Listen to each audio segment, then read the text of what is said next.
Olá, eu sou a Luísa Vilela, CEO e cofundadora do Liob, e esse é mais um episódio do Liob Talks. Não tem nada mais importante na vida do que conexão. Como que você enxerga essa experiência, esses nossos cursos de curta duração? A Ohio University tem um campus maravilhoso. É campus de filme que a gente vê. Dentro do ChatGPT, você pode criar GPTs, que é como se fosse você está criando pessoas ou robôs. Eu acho que estatística ajuda muito a entender a tomada de decisão, é que a gente vive num mundo de incertezas. Quais as ferramentas que a gente usa para embasar o nosso dia a dia, para facilitar nossa vida como líderes e como gestores?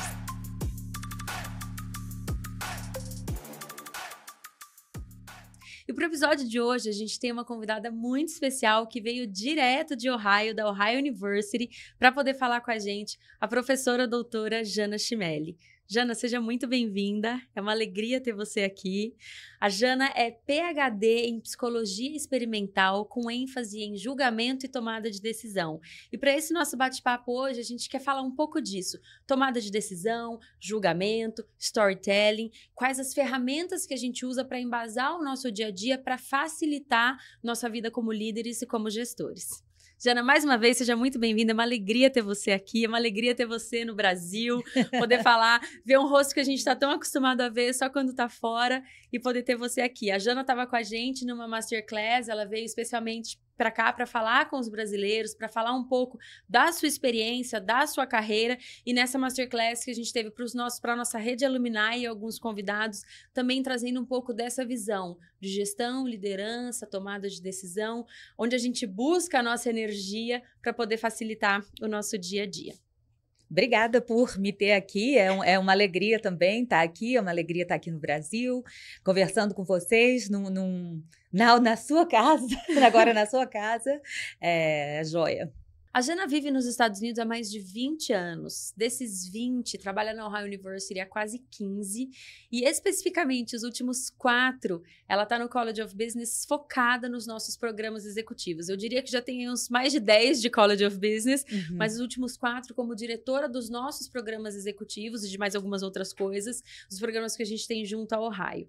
E aí, para essa nossa conversa, Jana, antes da gente entrar na parte da psicologia, da tomada de decisão, julgamento, conta pra gente um pouco da sua experiência. Como que você foi para lá?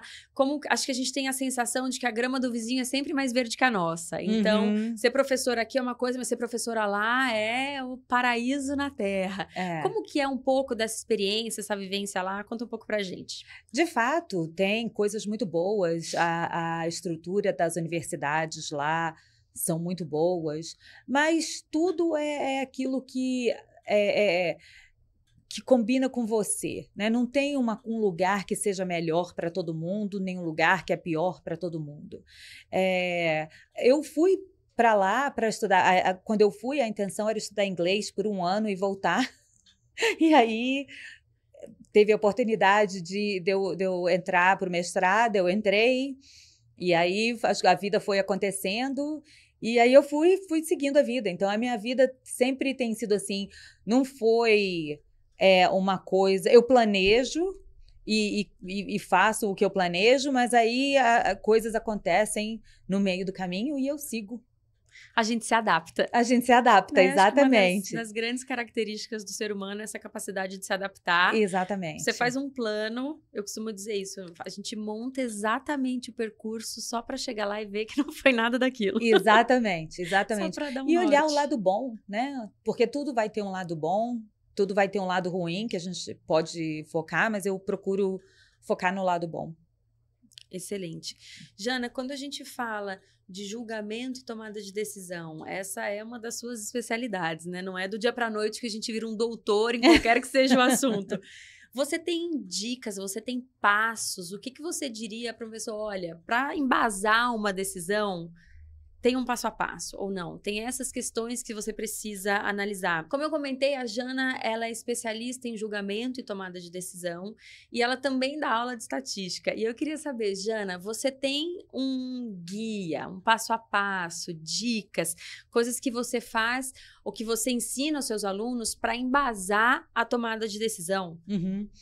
A primeira coisa, eu acho que estatística ajuda muito a entender a tomada de decisão é que a gente vive num mundo de incertezas, de probabilidades. Então, a primeira coisa é saber que se a gente soubesse, se fosse um mundo de certezas, que eu sei, se eu tomar a decisão A, a consequência de decisão A é X, a vida seria bem diferente. Mas o máximo que eu posso é ver quais são as probabilidades se eu tomar a decisão A.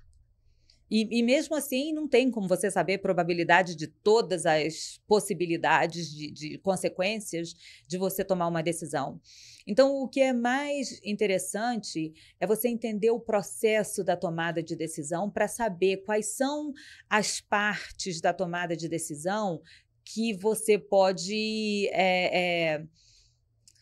cair num problema. Então, por exemplo, a primeira coisa é entender, a vida é cheia de incertezas. Então, eu vou usar as informações que eu tenho da melhor forma possível e vou tomar a decisão que eu tomaria, dada a informação que eu tenho. Uma coisa que é sempre muito bom de fazer, mas é muito difícil de fazer, é conversar com alguém que tem opiniões diferentes de você, porque eles vão ver coisas que você não viu ou vão ter perspectivas que você não teve. O problema é que quando a gente tem essas conversas, muitas vezes a gente não aceita. Eu ia falar não exatamente aceita isso. a posição diferente, não aceita a perspectiva nova. E também somos seres humanos, é isso mesmo. Mas é essa parte que pode ajudar. São perspectivas novas. Por exemplo, eu trabalho com AI, IA, inteligência artificial. E uma coisa que eu gosto de fazer, que eu fiz agora, você pode fazer GPTs. Então, se você trabalha com ChatGPT é um software. Dentro do ChatGPT, você pode criar GPTs, que é como se fosse você está criando pessoas ou robôs. E aí, eu sempre quero um GPT que concorde comigo. Então, eu criei um GPT para concordar comigo, tudo que eu penso em fazer, ou se a minha perspectiva, esse GPT vai concordar comigo e vai expandir. Porque eu quero saber, alguém que concorda comigo, quais são as outras opções que eu não estou vendo. E eu quero um GPT que sempre discorde de mim, para mostrar o que eu não vi, qual é uma perspectiva nova. É uma coisa muito difícil de fazer, porque eu não gosto desse GPT. Mas é uma coisa que me ajuda a refletir, me ajuda a ver perspectivas diferentes e me ajuda a pensar que mesmo que a minha decisão tenha um resultado que eu não queria, essa era a minha perspectiva. Então vai ser um processo de aprendizado. Que isso é outra coisa que a gente tem que fazer em decisão. Em inglês a gente fala keep the loop learning open. Você tomou uma decisão e não foi aquilo que você queria, mais uma informação para você usar de aprendizado. E conforme as coisas vão acontecendo de um jeito que você quer ou não quer, mais uma informação para você usar no seu aprendizado. Então, é mais entender que o mundo é cheio de incertezas e que o nosso cérebro também trabalha com informação automática. Por exemplo, a gente não reflete nas coisas como a gente gostaria de pensar que a gente reflete. Porque a gente usa as nossas experiências passadas. O nosso cérebro, ele quer usar a menor porção de energia. O menor gasto de energia. O menor gasto de energia. Porque senão a gente não passa o dia. Se eu tiver que gastar um monte de energia para entender o que é isso e não pensar, já sei, já vi um microfone, um copo d'água, a gente não vive. Então, o nosso cérebro é treinado para, assim que você conseguir absorver a informação e fazer sentido dessa informação, então vai para a próxima. Então, esse entendimento é importante, porque o problema é quando a gente acha que a gente, de fato, está refletindo e aí a gente fica sem entender o que aconteceu. O que aconteceu é que você não refletiu exatamente como você imaginou que você refletiu. E se você tiver essa perspectiva, você é mais provável de aprender com informação nova. Gente, eu moro nos Estados Unidos há muitos anos. Eu sou brasileira de verdade. Mas O meu português está mais para lá do que para cá. Então, tenham paciência Seu comigo. português está magnífico, melhor do que muitos que eu conheço, Jana, fica tranquila. Nossa, eu queria ter papel e caneta para anotar, porque várias coisas que você disse que me fazem pensar, né? Nossa, por exemplo, isso do ChatGPT, eu não uso muito no dia a dia, então de criar meio que uma personalidade Exatamente. que concorde com o que eu quero ou que discorde, isso para mim, especificamente, é algo muito novo. Agora, pegando, né, aprendendo um pouco já com isso que você comentou, você não acha que eu vou criar uma personalidade para concordar, eu vou criar uma para discordar? Né? Porque quando você pede ajuda pra alguém, isso acontece sempre. Você vem me perguntar, você quer minha opinião ou você quer que eu concorde com o que você tá dizendo? Eu sempre começo assim. Porque sempre que a gente busca, parece que a gente precisa de uma validação. Exato. Eu não sei o que a psicologia diz, mas acho que se eu tomar uma decisão e for uma decisão errada, eu tinha alguém ali, ainda que a pessoa não tenha nada a ver com a questão, o assunto em questão, uma pessoa ali também achou que era a melhor coisa a ser feita. Então, eu acho que a gente tem essa necessidade... de validação. De validação. Tem. Eu não tomei essa decisão sozinha. Exatamente. Ninguém conhece a outra pessoa que estava ali comigo, mas eu tô tranquila, consciência tranquila Pelo de menos alguém, mesmo que não seja para usar para outras pessoas, alguém viu aquela situação do jeito que você viu. Que eu vi. Então, só isso já é bom pra gente. A gente já gosta, já dá um conforto emocional. Nossa, fantástico. Depois eu quero até aprender como fazer. O GPT. Como criar. O bom é porque você não precisa ficar brava com seus amigos. Porque você tem amigos ou as pessoas que trabalham com você, que normalmente pensam como você, e os que normalmente não pensam como você. Então, isso você também pode usar. A vantagem do GPT é porque você não tem um relacionamento pessoal. Ninguém vai sair magoado. Exatamente. Você morando nos Estados Unidos há 20 anos, há mais de 20 anos, você acha que o americano ou as outras nacionalidades com as quais você trabalha, eles têm mais facilidade de dar essa visão contrária em relação ao brasileiro? Porque eu acho que o brasileiro, ele é todo preocupado em ser amigo, em agradar, em não discordar. Você sente isso ou não? Não sei, até porque, assim, o Brasil é grande. Então, eu acho que no Rio, que é o que eu tô mais acostumada, que eu sou do Rio, as pessoas não estão querendo te agradar. Então, é muito mais fácil alguém falar, você viajou nessa história aí, não tem nada a ver. E também depende da amizade, né? Tem gente que não se sente à vontade, depende do temperamento, de quão próximo eles são de você, quão à vontade eles são de você. Mas os meus amigos falariam sem problema. Você viajou nessa história aí, não tem... Outra coisa que é importante em decisão é que a gente pensa que é tudo feito via raciocínio, né? Que você pensou naquilo, raciocinou e essa é a melhor. Mas muito do que a gente faz é porque a gente quer. É porque a gente quer fazer. Então, é uma resposta emocional. Então, se eu quero comer um chocolate... Não adianta você dizer para mim, Jana, mas não é bom você comer chocolate à noite, ou seja lá o que for. Eu quero. Mas aí você acha que você recorre a mecanismos... Por exemplo, eu preciso comer um chocolate à noite, porque senão eu vou ter uma baixa de glicemia. Sei lá, ainda que não seja o caso. Você precisa, psicologicamente, recorrer a mecanismos que vão validar... E assim, não é porque eu tô com vontade, mas eu preciso. Exatamente. Tem é um peso diferente. Exatamente. E aí, por isso que dá a ideia de que você raciocinou. Porque tem uma justificativa racional para o que você está fazendo. Exato. Então, você fica... É uma validação que você dá a si mesmo. Só que a gente faz isso sem notar que está fazendo.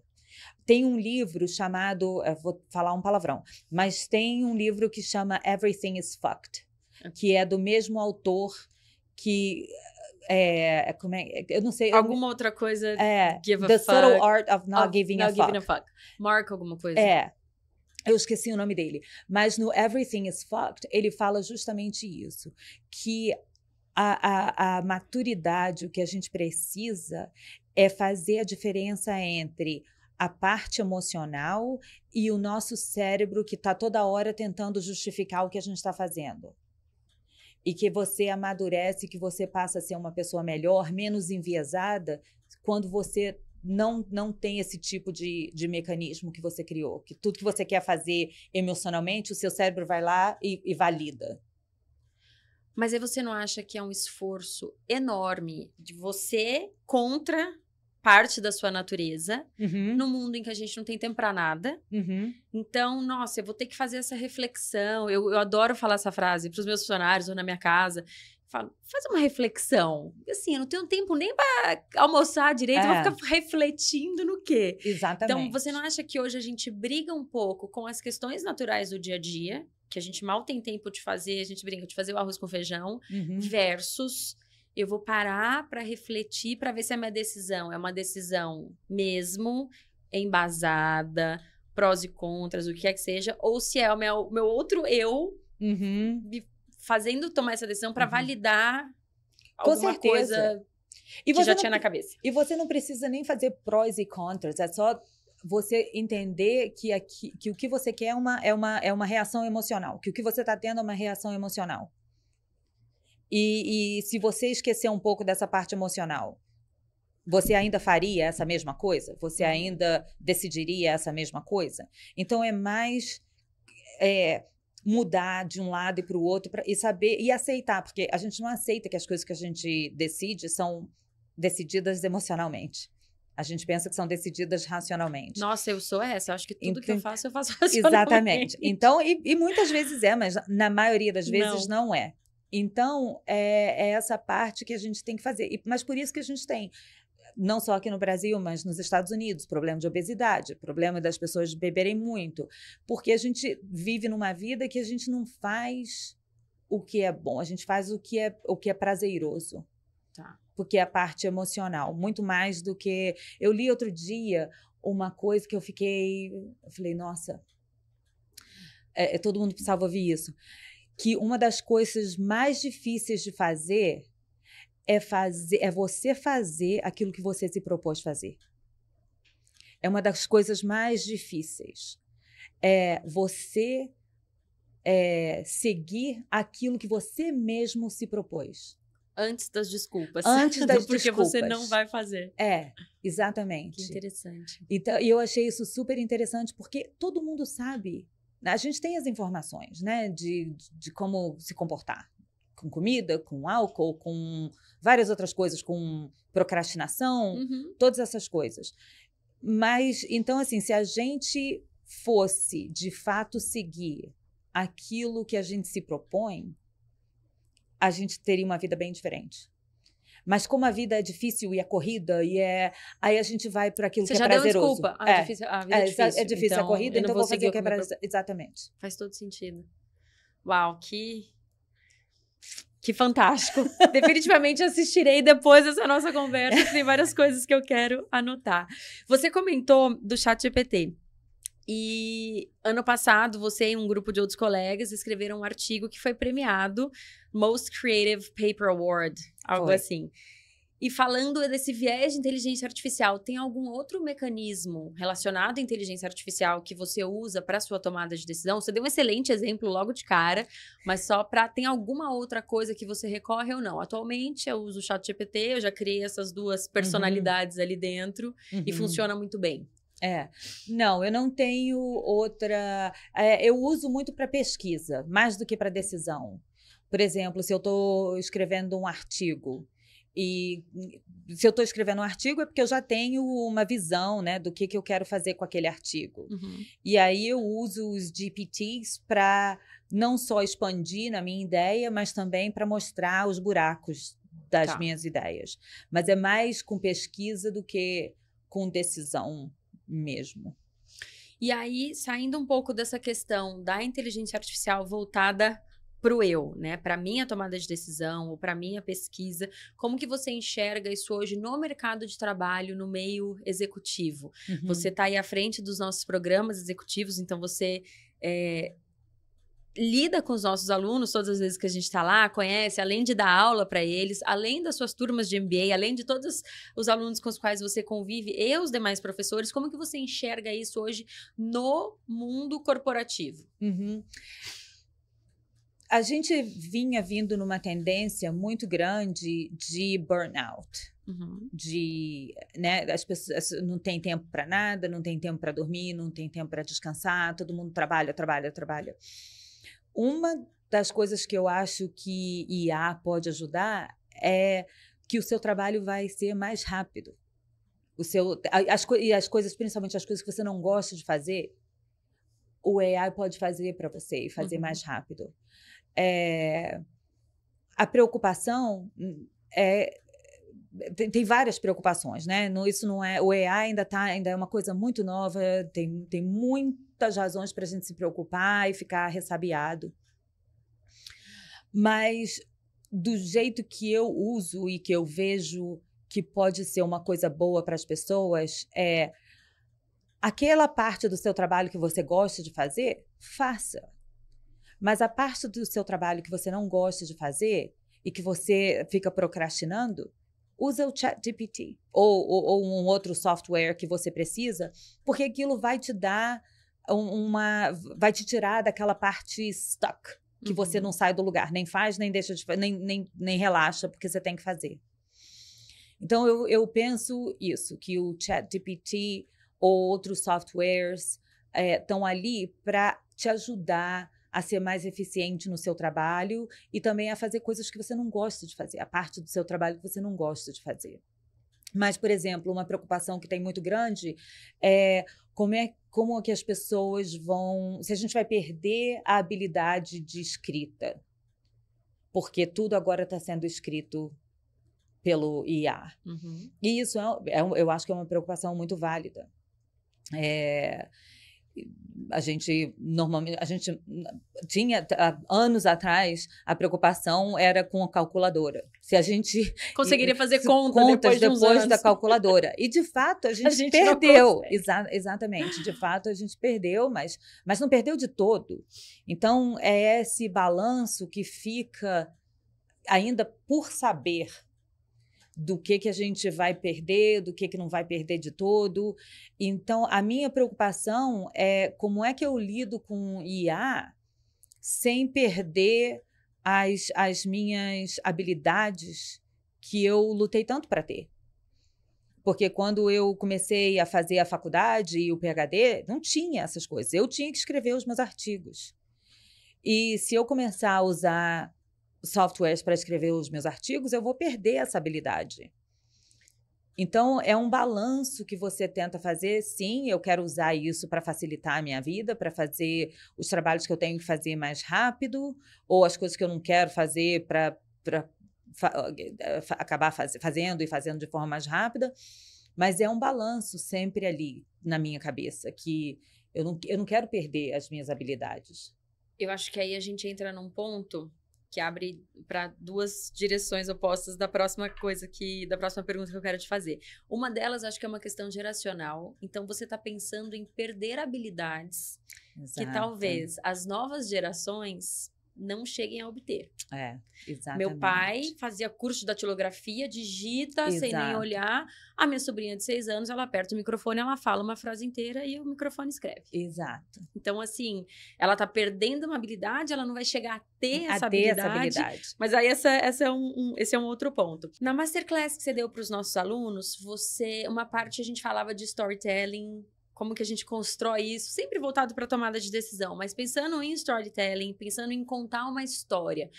Às vezes a gente vê alguns textos que a gente bate o olho e fala, isso aqui tem cara de que foi escrito pelo computador, né? Foi escrito no ChatGPT ou qualquer outra inteligência artificial. Você acha que um pouco disso que você falou, a gente começa a ficar tão condicionado a só dar um briefing e não necessariamente elaborar toda a ideia, que aquilo vai ficando com uma cara, perde um pouco o lado humano, perde um pouco a sua identidade.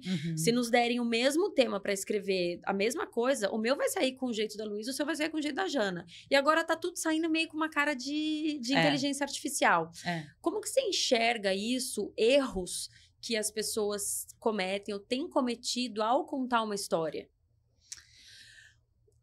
A gente pensa que e social media e essas coisas de inteligência artificial passou a ser, a gente conta as histórias só com sucesso. A gente só posta as fotografias que a gente está viajando. E então, essas coisas não conectam com ninguém. Mas você não acha que o sucesso é o que vende?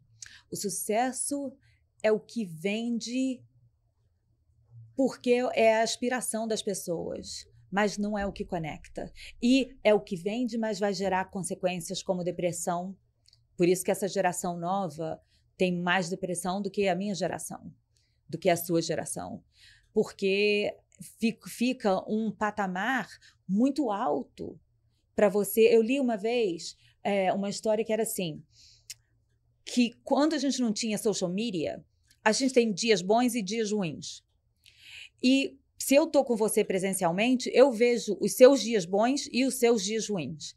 E eu vejo os meus... E aí, quando são os meus dias ruins, eu penso, é porque é a vida. A vida é assim. Ontem foi a Luísa, hoje sou eu, sim, amanhã vai ser não sei quem mais, depois sou eu de novo. Com social media, a gente pensa que quando uma coisa, a gente tem um dia ruim, o problema é nosso. É porque eu que não fiz alguma coisa, tem alguma coisa comigo, que não é a vida, que não faz parte da vida. Porque você acha que isso é uma cobrança pessoal, isso é uma coisa da sociedade, esse é o seu eu, que quer que você seja bem-sucedida falando, falhou, você enxerga alguma raiz para a natureza dessa sensação, o problema está comigo, eu que falhei. Porque não tem representatividade. A gente precisa de representatividade para entender, por exemplo, se alguém termina um namoro comigo, eu vou pensar, é um problema comigo. Mas aí, se você fala, alguém terminou um namoro comigo, eu penso, então isso acontece com todo mundo. Então, isso não sou eu, acontece com todo mundo. Entendeu? E aí tira da sua cabeça que é um problema seu, é um problema de todo mundo. Todo mundo passa por isso. Então, não é você porque você tem um problema. Faz parte da vida ter coisas boas e coisas ruins acontecendo. Mas no mundo atual, em que tudo somos influenciados, bombardeados o tempo inteiro, uma indústria de consumo, a gente tem que viajar, tem que ter o carro, tem que ter a roupa, tem que ser magra, tem que ser bonita, ou tem que aprender, tem que falar sei lá quantas línguas. Não sei. Essa necessidade de ser bem-sucedido é uma coisa imposta e, poxa, eu tenho sonho de morar nos Estados Unidos, mesmo a Jana tendo me falado que não são só flores. Uhum. Mas eu vou e depois eu me viro. Uhum. Você não acha que a gente tem a tendência um pouco a tirar a mínima parte negativa que seja da narrativa para falar, eu vou conquistar primeiro, e aí depois, a hora que for ruim, a hora que estiver ruim, talvez ela não tenha sabido lidar com isso direito, comigo vai ser melhor. Eu acho que tem uma coisa do temperamento das pessoas, de pensar que é com elas, ou que as coisas com elas vão ser diferentes, vão ser melhores, porque tem essa incerteza na vida. Uhum. Né? Você pode tentar uma coisa e não conseguir, eu vou lá, tento e consigo. Mas uma coisa que eu gosto de pensar é que a vida é muito parecida, muito mais parecida do que o que a gente pensa. Então, a vida nos Estados Unidos é mais tranquila? É mais tranquila dependendo de onde você mora. Eu moro numa cidade pequena de universidade. Agora, se você for morar em Chicago ou até em Columbus, que é perto de onde eu moro, em alguns lugares, não é tranquilo. Uhum. E a economia lá é mais estável do que aqui. Normalmente, agora não está estável em lugar nenhum. E começando por lá. Então, principalmente, né, Jana? Cada dia uma surpresa. Exatamente. Então, o que eu falo, porque lá eu sinto falta dos meus amigos, sinto falta, muito embora eu tenha amigos maravilhosos lá, mas sinto falta dos meus amigos daqui, sinto falta da minha família daqui, às vezes me sinto sozinha, mas o que eu falo para mim, que eu converso com as minhas amigas que ainda estão em Niterói, todo mundo se sente sozinho, vez por outra. Em algum momento. Em algum momento. Então, eu acho que se você quer ir para os Estados Unidos, ou se você quer ir para a Europa, é uma coisa que faça. Mas não é porque a vida lá é maravilhosa e aqui não é. Vai ter coisas maravilhosas lá, vai ter coisas ruins aqui. Lá. E vai ter coisas maravilhosas aqui, e coisas ruins aqui também. Então, a minha mãe falava uma coisa que a gente conecta com as pessoas pelas coisas negativas que elas têm. Porque as coisas positivas que elas têm, todo mundo aguenta, todo mundo vai gostar. Mas as coisas negativas que a gente tem, nem todo mundo vai aguentar. Exato. E as pessoas vão ficar conectadas com a gente se elas aguentam aquela parte negativa. É a mesma coisa. Se você vai para os Estados Unidos e você aguenta a parte negativa, mas se você tem muita gente que vai para lá e não aguenta a parte negativa. Não quer dizer que as pessoas são melhores ou piores. Cada um com seu cada qual. Eu acho que talvez porque você tem muito mais acesso ao positivo do que o negativo. A gente mesmo falou, você posta, você publica os louros. Exatamente. Né? Você não vai fazer um post falando quão miserável tá o seu dia. Exatamente. Então, o volume de informação a favor é muito maior do que o contra. Exato. E às vezes a gente vai embasado no a favor para descobrir o contra. Exato. Pelo que eu já vivi ali, não é tão ruim assim. E a hora que você tá, de fato, vivenciando isso, você fala, nossa, não aguento. Então, exatamente. Tem gente que não aguenta. Excelente. Jana, pegando um pouco a parte da sua experiência na universidade, né? Então, já são mais de 10 anos no College of Business, os últimos 4 à frente dos nossos programas. Como que você enxerga essa experiência, esses nossos cursos de curta duração? Porque, querendo ou não, muitas pessoas perguntam, é um intercâmbio, eu vou ficar 6 meses, eu não posso ficar 1 ano, eu fiz quando eu estava no high school, como que é? Mas só 2 semanas. Como que você enxerga isso? Primeiro, eu quero dizer que eu estou à frente desses programas nos 4 anos por 4 anos, mas eu tenho dado aula para a Liobe quase nos 10 anos que a Liobe está conectada com a Ohio University. Eu não fiz o primeiro programa, mas eu acho que eu fiz ou o segundo ou o terceiro e eu tenho dado aula desde sempre. E é um sucesso absoluto. Adoro. Eu honestamente acho que a soma, o total é mais do que a soma das partes. Porque quando você pensa que são 2 semanas que você passa lá, de fato é de curta duração. Mas o total do ganho que você experiencia quando você está lá, parece que é muito mais do que 2 semanas. A conexão que você faz com as pessoas. Então, assim, são 2 semanas numa intensidade que a gente não vive normalmente.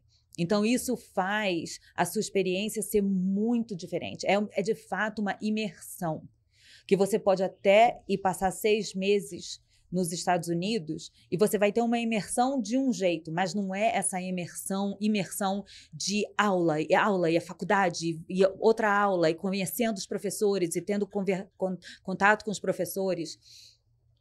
A Ohio University tem um campus maravilhoso. É campus de filme que a gente cresce vendo no Brasil. Mas o que eu mais gosto da Ohio University, que Athens e a cidade também tem, é o senso de comunidade. Para a gente, a comunidade que a gente tem é muito importante. O aluno dentro da Ohio University é muito importante. Então, é muito, a gente fala student-centric. Bota o aluno no centro de tudo. E isso também é refletido no Executive Education, que para a gente, a experiência do aluno lá é o que tem de mais importante. Não só no conteúdo das aulas, mas a experiência no todo. Como que eu conheço as pessoas dos restaurantes e dos bares de Athens e a gente conversa e eu falo para eles, vem um grupo aí, hein? Vai chacoalhar a cidade. E agora as pessoas já até conhecem, já sabem, quando vem o grupo grande, já sabem, os brasileiros estão aí. Então, eu adoro, eu acho que não tem nada mais importante na vida do que conexão. Como ser humano, é igual comida, água e ar. A gente precisa de conexão. Então, morar num lugar e trabalhar num lugar onde essa comunidade, essa conexão é prioridade para todos, é muito importante para mim. E eu acho que reflete na experiência dos alunos quando eles vão para o Ohio University. E você acha que você comentou, né? É student-centric, a visão da universidade. Você também está numa cidade que é pequena. Você acha que isso é, de fato, da cidade? Ou acontece com mais facilidade com você? Porque você é brasileira, você é super simpática. A gente chega, às vezes, nos lugares. Não, porque eu vou fazer um programa. Ah, eu conheço a Jana. Ah, porque eu estava com a Jana. A gente sempre escuta muito bem da Jana. Mas essa é uma realidade de todos ali, ou você sente isso? Porque o brasileiro tem mais facilidade de fazer essa conexão. A gente se aproxima, a gente encosta, a gente chama pra ir em casa. É da nossa natureza. Você acha que isso não? Isso é também da nossa natureza, mas lá é algo que é dos americanos mesmo. Lá é algo que todo mundo fala. Tá. Todo mundo fala. Inclusive, a gente fala que Athens tem um imã. Que você pode até sair, mas você volta. Você acaba voltando. E a brincadeira é que, assim, esse senso de comunidade é difícil achar. Então, mesmo que as pessoas saiam, elas acabam voltando porque elas sentem falta desse sentimento de comunidade. Então, isso é uma coisa que é muito comum ouvir falar em Athens, de todo mundo. Não só dos americanos que estão lá, mas de outros estrangeiros de outros países, que não sejam o Brasil. Eles falam a mesma coisa, que é um senso muito grande de comunidade. Que não é perfeito. A mesma coisa de social media. Eu estou falando isso, não é perfeito. Claro que as pessoas se desentendem, claro que tem pessoas mais difíceis, pessoas mais fáceis. Então, dentro do parâmetro normal de ser humano, lá tem um senso de comunidade forte, que eu acho muito importante. Muito bacana. A gente já tá caminhando, Jana, pro final do nosso episódio. Nossa, foi tão rápido. Foi muito rápido, eu comentei. Toda vez que a gente tá se preparando para gravar, a gente pensa, né? Ver a estrutura, quanto tempo vai durar. E eu tava conversando com a Jana e eu falei, Jana, a gente começa a conversar. Você acha que, nossa, ainda falta muito, num piscar de olhos já acabou. Mas antes da gente finalizar, tem algum recado, alguma frase, alguma indicação, enfim, alguma coisa que você queira deixar pro pessoal que vai nos ouvir? Eu quero primeiro agradecer a oportunidade de estar aqui. É sempre uma alegria conversar com você, Luísa, estar conectado com a Laiob, que tem um trabalho que eu acredito muito e que eu sou... uma parceria que a gente tem, que eu tenho muita alegria e muito orgulho de ter. Então, é sempre muito bom estar aqui, é sempre muito bom estar conectada com os brasileiros. Para mim, é como se... Eu não gosto de falar pay it forward, porque pay it forward é como se fala isso em português? Pay it forward. Passa para frente. Eu acho que é meio devolver para a comunidade, para a sociedade. Porque, assim, as pessoas não precisam de mim. Eu não tenho que... Eu não estou dando nada para ninguém, mas é sempre uma alegria fazer parte da jornada das pessoas. Do mesmo jeito que eu adoro fazer parte da jornada profissional dos meus alunos, todos eles, eu fico muito feliz de fazer parte. Eu acho que é um privilégio fazer parte da jornada pessoal e profissional das pessoas. E educação executiva faz isso. A educação executiva transforma a sua perspectiva profissional, mas também transforma a sua perspectiva pessoal. Então, nos vemos em Ohio. Muito bom. Eu queria agradecer à nossa rede Alumni, aos parceiros do Laiob, aos nossos colegas, às instituições parceiras, uma delas aqui representadas pela Jana. Jana, agradecer sua presença. É sempre uma alegria conversar com você, porque a gente vai de business, a gente fala de maternidade, a gente fala de receitas, você traz uma receita nova que você fez para eu experimentar.